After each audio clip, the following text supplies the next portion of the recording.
The Pakistan government continues to push the controversial 27th Constitutional Amendment Bill. Standing committees in both houses of parliament are now clearing the draft with just minor changes. The draft was approved in the absence of opposition lawmakers who boycotted the committee meetings. Law Minister Azam Nazir Tarar and Senator Farooq Naik have been authorized to make changes to some of the clauses, but they haven't shared what exactly those changes are. The amendment will give unprecedented powers and privileges to Army Chief General Asim Munir. The proposed amendment will overhaul Article 243 of the Constitution and recast Pakistan's military command hierarchy. The current office of the Chairman Joint Chiefs of Staff Committee will be replaced by a new position, Chief of Defence Forces. According to reports, the position will be held by the serving Chief of Army Staff, who still enjoys the command and control of all services. A new position, Commander of the National Strategic Command, will oversee Pakistan's nuclear and strategic arsenal.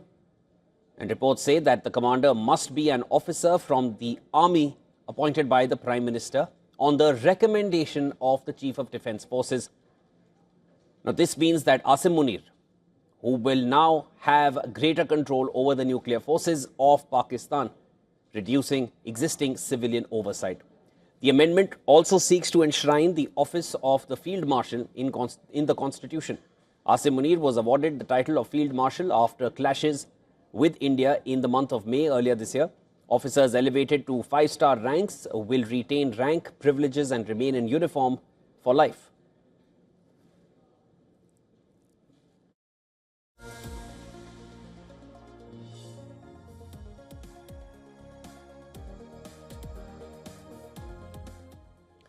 And they can be removed only through impeachment and will be protected by immunities similar to the President of Pakistan.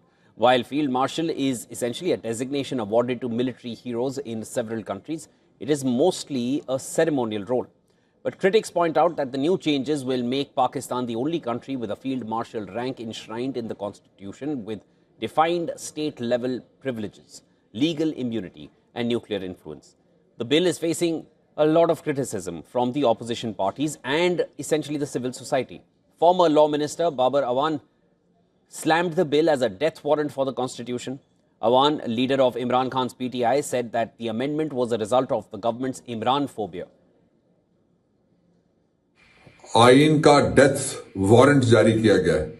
ये 27वीं आईनी तरमीम नहीं है और इसमें शहबाज शरीफ का role सिर्फ एक डिस्पैच राइडर या डाकिए वाला है।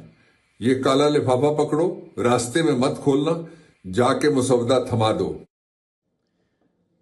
Opposition leader Mahmood Khan Achakzai described the amendment as an assault on foundations of Pakistan, likening it to the 9/11 attack in New York. An alliance of 6 opposition parties has announced nationwide protests urging people to take a stand against the dark and dangerous change in the Constitution. Then former Defence Secretary and retired 3-star General Asif Yassin Malik also criticized the move of installing one chief to rule all military forces. He said that by placing an army officer as the Chief of Defence Forces with authority over the Air Force and Navy, the proposed system invites institutional imbalance and potential disaster.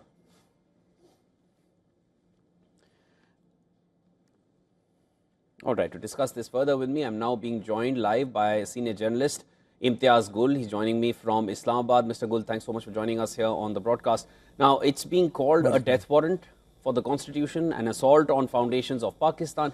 Should Pakistan really be worried over the further empowerment of Field Marshal Asim Munir?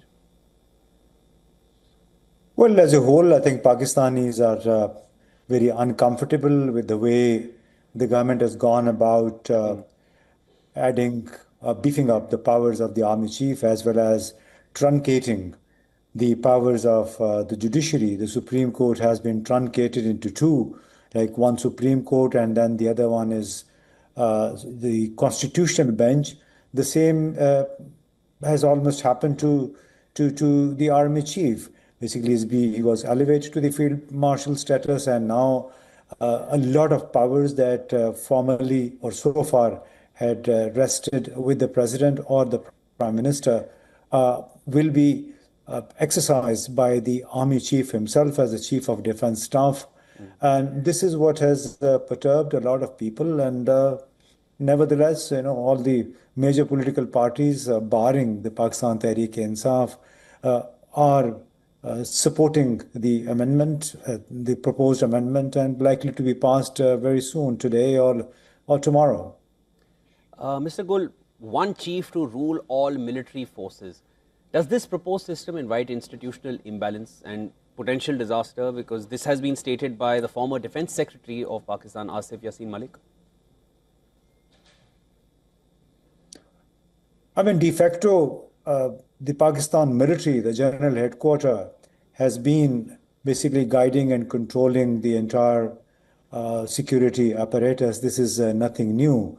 De facto, it has done so far, and de facto, these Air Force and the Pakistan Navy have been subordinated anyway because they are very small in numbers, and traditionally the power had always rested with the Pakistan military.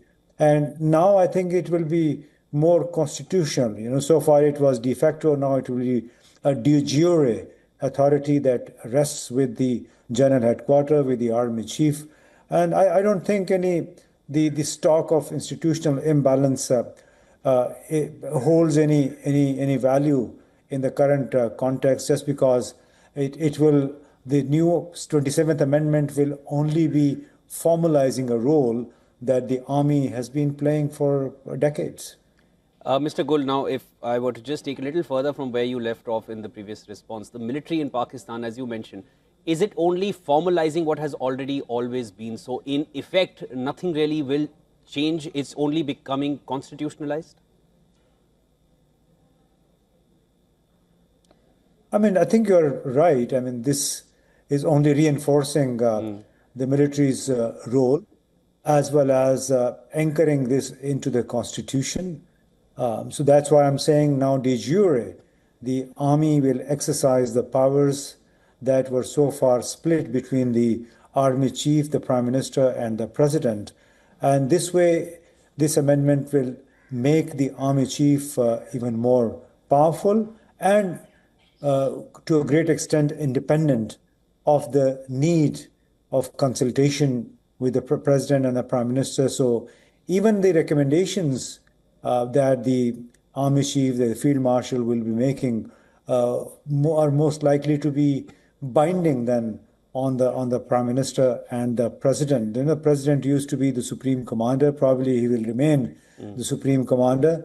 But the Commander-in-Chief, that is the Field Marshal or the Army Chief, basically will hold the sway and will determine the future postings, retirements, appointments. And that's a new reality that Pakistanis shall have to live with. And as you mentioned, Pakistanis, there seems to be a certain amount of discomfort there, but this is the new reality that they will need to eventually accept, because it's only formalizing the things that have always been in Pakistan. Well, Mr. Gul, thanks so much for joining us here on the broadcast. Imtiaz Gul joining us from Islamabad. Welcome.